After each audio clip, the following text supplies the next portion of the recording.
Hi news, welcome to the channel. நாம் அந்த வீடியோவில் ரீசெண்டாக ரிலீஸ் ஆன டேம்செல் அப்படின்ற படம் தான் எப்படி இருக்குன்னு பார்க்க போகிறோம். வீடியோக்கு போகிறதுக்கு முன்னாடி நம்ம சேனலை சப்ஸ்கிரைப் பண்ணாமல் இருந்தீங்கன்னா சப்ஸ்கிரைப் பண்ணிடுங்க. பக்கத்தில் இருக்க பெல் பட்டனையும் தட்டிடுங்க. அப்போ தான் நாங்கள் போடுற வீடியோ உங்களுக்கு ரீசெண்டாக அப்டேட் ஆகிட்டே இருக்கும். வாங்க வீடியோக்குள்ளே போகலாம்.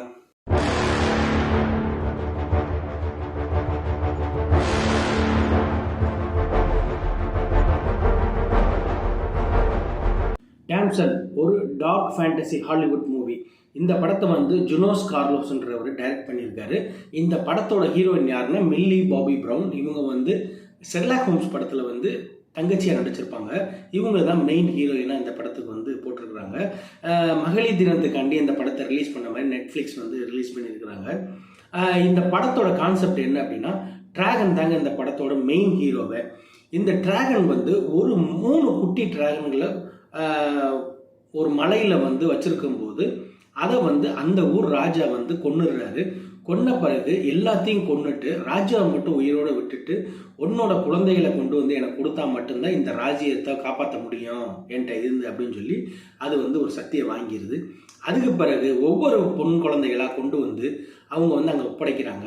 ஒப்படைக்கும் போது நம்ம ஹீரோயினை வந்து எப்படி அந்த கோயிலுக்கு அனுப்புகிறாங்க அப்படின்றதான் இந்த படத்தோட கான்செப்ட். அதுக்கப்புறம் நம்ம ஹீரோயின் அந்த டிராகனோட போராடி அந்த மலையிலிருந்து எப்படி வெளியே வர்றாங்க அப்படின்றதாங்க இந்த படத்தோட மீதி கதை. ஏன் அந்த டிராகன்கிட்ட வந்து ஒப்படைக்கிறாங்க, அந்த டிராகன் வந்து ஹீரோயினை என்ன பண்ணுச்சு, ஹீரோயின் அதுக்கப்புறம் அந்த டிராகன்கிட்ட இருந்து எப்படிலாம் தப்பிக்கிறாங்க அப்படின்றது தான் சும்மா ஃபேண்டசி லெவலில் ஹை பீக்கில் வந்து இந்த படத்தை கொண்டு வந்திருப்பாங்க.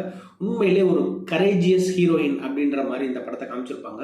உண்மையிலே ஒரு குயின்னாக அவங்க என்ன செய்கிறாங்க அப்படின்றது தான் இந்த ஃபைனல் ஸ்டேஜாக இந்த படத்தை முடிச்சிருப்பாங்க. உண்மையிலே ஒரு 110 நிமிடங்கள் ஓடக்கூடிய அந்த படம் அப்படிங்கும்போது படம் ஓரளவுக்கு நல்லா தாங்க இருந்தது.